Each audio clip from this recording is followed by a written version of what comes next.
Nas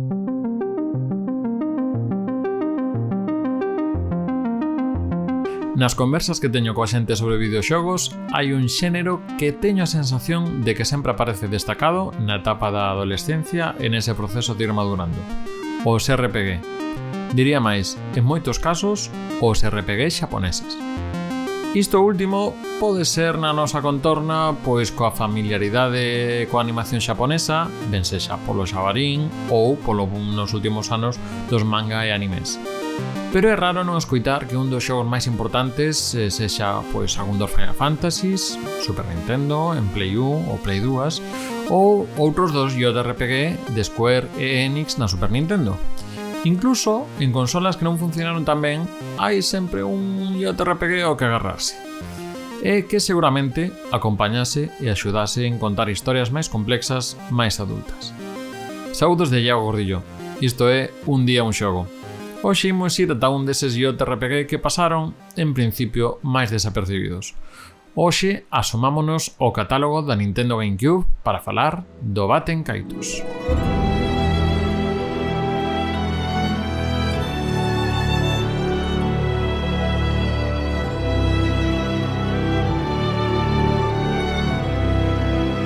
Baten Kaitos é un xogo desenvolvido por Monolith e Tri Crescendo, publicado por Namco e que foi dirixido para GameCube pola escasez de RPGs nesta plataforma. E querían que este Baten Kaitos fose unha nova franquía que fose estandarte da GameCube.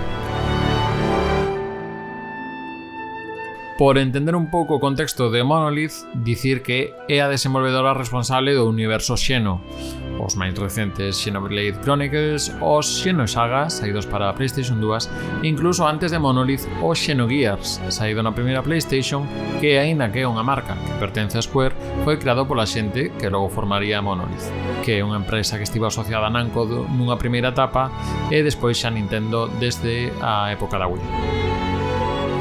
Volvendo ao Baten Kaitos, que é o que nos ocupa hoxe, é un xogo saído en decembro de 2003 no Xapón e que chegaría en primavera de 2005, ano e medio despois, a territorio europeo, xa con GameCube murcha e facendo camiño a Wii. Que nos ofrece este Baten Kaitos As Eternas e Océano Perdido, que así sería o seu nome completo?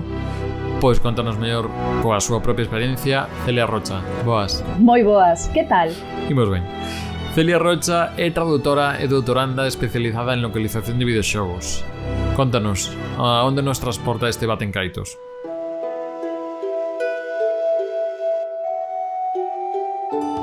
Pois ben, no Baten Kaitos vivimos nun mundo no que xa non existe océano e a humanidade vive en illas flotantes. E nós encarnamos ao espírito protector de Kalas, que é o protagonista, e Kalas, o obxectivo que ten ao longo do xogo é vingar as mortes do seu avó e do seu irmán, que foron asasinados a mans do imperio malvado que goberna este mundo. Tanto Kalas como nós imos irnos decatando conforme pasa a historia de que este imperio ten uns plans que van máis aló de simplesmente atacar e aterrorizar a poboación.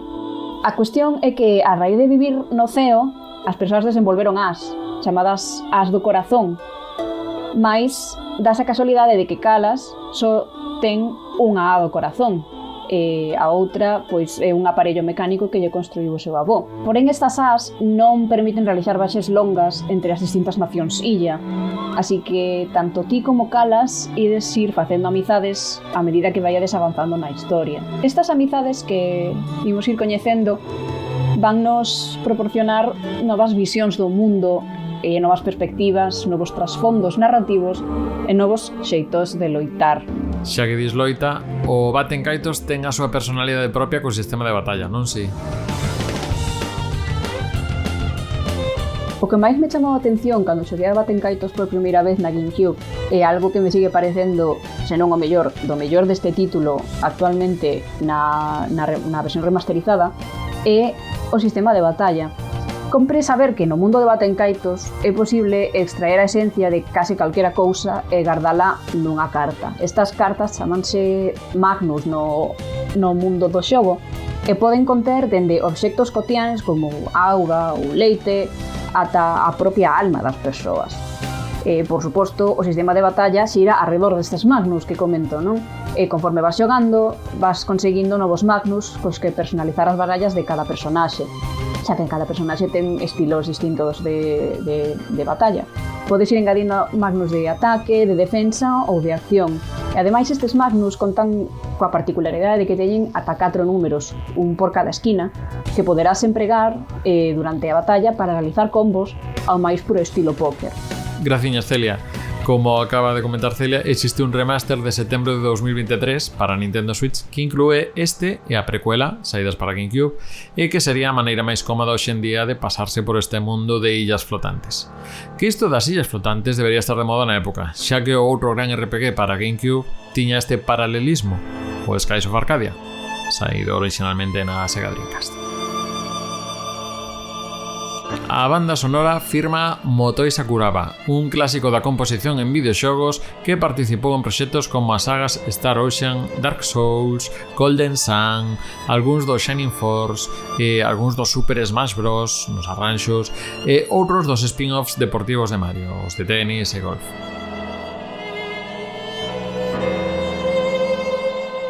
Non podo perder a oportunidade, xa que falo da música, de dicir que aquí en Galicia podríamos chamar iso de e baten caitos, e baten ben. En fin, deixémolo mellor agora. Isto é Un Día Un Xogo, o micropodcast de Recuncho Gamer que tes en YouTube, Spotify e máis plataformas. Se che gusta o que facemos, necesitamos a túa axuda. No Patreon podes contribuir a cambio de escoller contido, aparecer nos créditos e máis recompensas. Tamén axuda que nos deixes un like e suscribirte se estás no YouTube. Mañá, outro xogo.